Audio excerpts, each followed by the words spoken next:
Fleshies. Hopefully the light is better than it was the last time.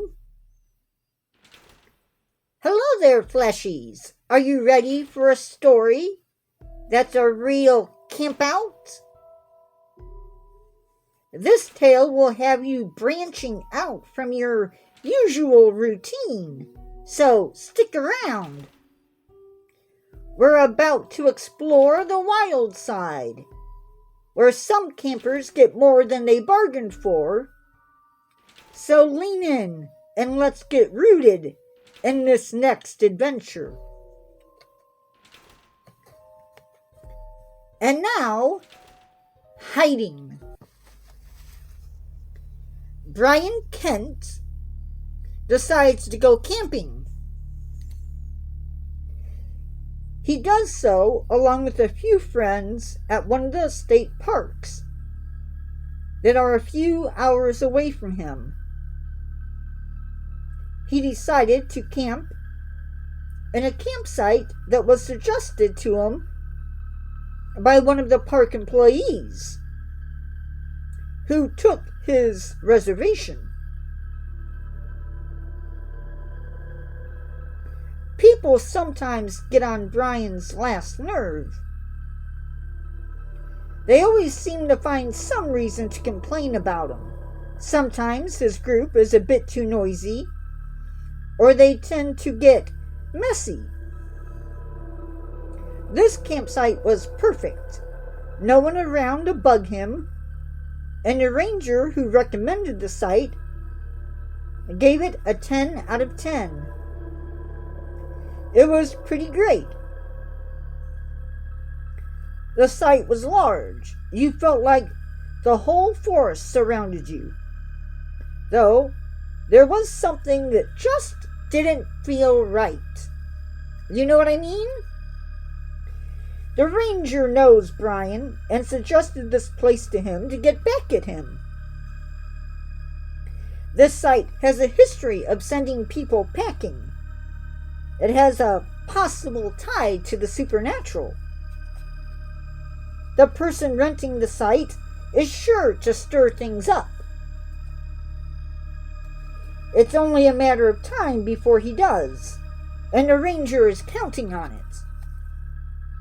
If they're lucky, whatever is out there will leave them alone. Otherwise, they are in for a rude awakening. Maybe he's changed his ways, but I wouldn't count on it. The first night, he allowed his companions to be loud and unruly. They threw sticks at a mother raccoon and her offspring, just to be mean. Later that night, after they all went to sleep, something creeped in the camp. It looked like a person, a very unhappy person.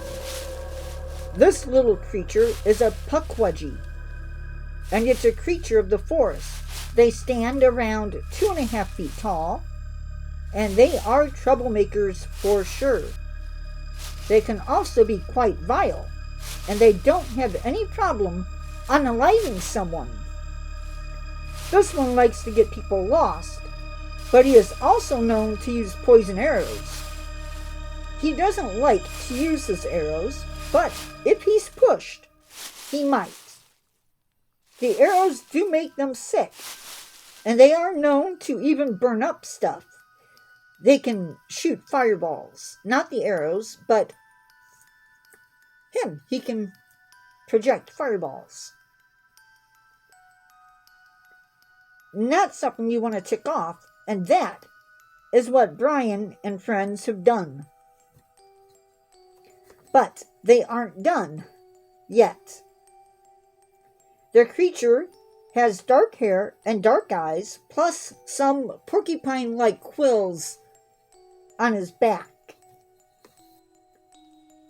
It was decided here and now that these intruders need to go. The least they could do was clean up the mess. He picked up some black walnuts that were laying on the ground and hurled them at their tent. And then he turned invisible. One of the guys opened up the tent and looked out to see who was throwing stuff at their tent.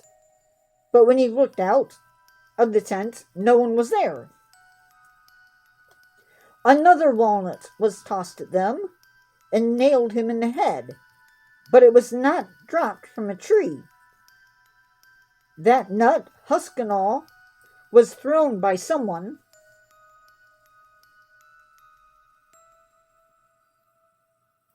Again, a walnut was thrown at him, and he was in some pain. But more than that, the man was also completely spooked, and he went back into his tent. In the morning, when the group woke up, they cooked eggs, potatoes, and sausage for breakfast. The eggshells and the potato skins were just dumped into the woods nearby where the puckwudgie stays. One of them even joked about whatever threw the walnut getting back at them. They have no idea how true that joke might be.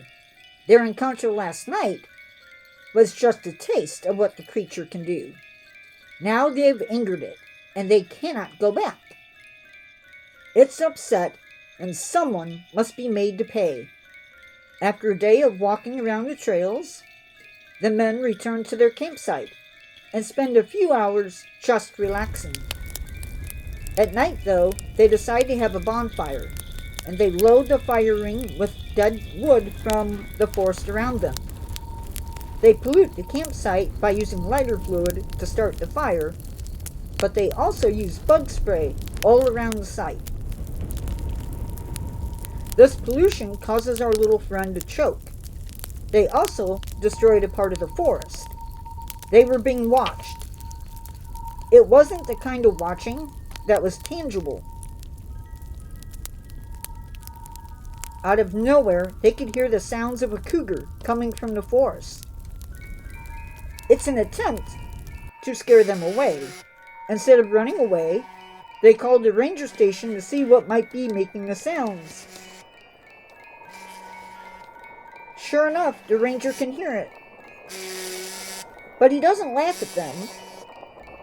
But he does tell them that cougars have been extinct in their state for a long time. He also tells them that someone is trying to scare them off.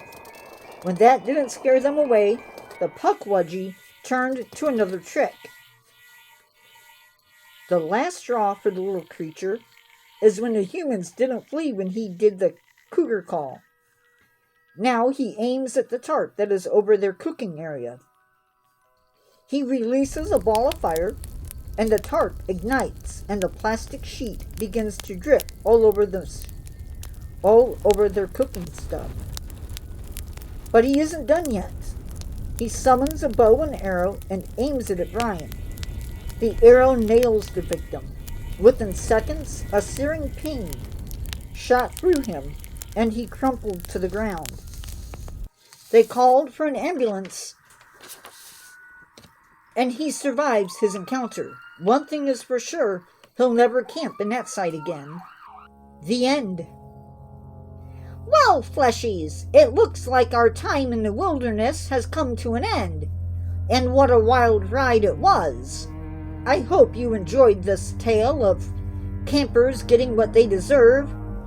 Now it's time for the Boneyard Scribe to rest in peace, back in his mausoleum. A big thank you to Nature Guy X46 for joining us on this adventure. See you in the next one, Fleshies.